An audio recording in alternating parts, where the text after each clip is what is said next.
This is a poem I wrote for a friend who has been going through a really rough breakup. It's called Falling Off the Edge of the World and Moving On. She took my love for granted. My world became slanted. Suddenly so many missed chances. Gravity took effect and I slid across the world and became stranded. Now I stand here, empty-handed, a broken romantic. As I stood there, and I don't know where, I saw memories floating around in the air. The unfair ending words she dared to share, the old broken wooden porch chair, her smiling stare, and right next to it, her frowning glare. This place was a reminiscing nightmare. And I stood there on one small white square, with nothing more than just a rope. So I sat there and moped, and wished she had never sent me down this slippery slope. With what remained of my so-called hope, I threw out my rope. I pulled in that old wooden chair next to a telescope, and a letter sealed within an envelope. I read that letter and read what it told. In an instant I felt cold. My heart started to churn. I broke up that chair, and soon it started to burn.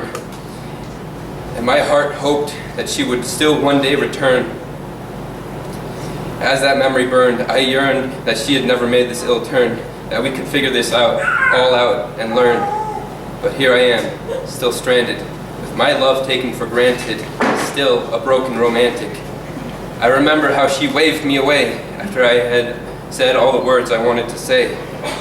That last shining sun ray making a silhouette of this girl as I fell off the edge of the world. I quickly learned that some memories needed to be burned, and the thoughts inside of my head confirmed that she would never return. She was no longer a concern.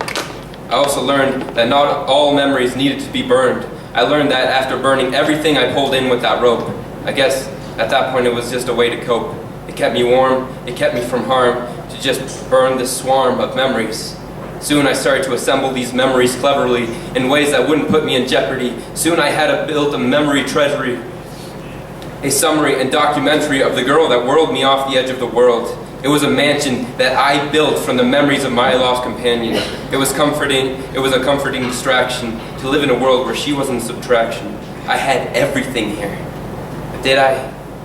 Was I actually feeling high, or just comforted on the memories that were a lie? I guess feeling a little bit better than wanting to die was now the perfect high. I thought I was under a blue sky, but I realized I lost everything when she said goodbye.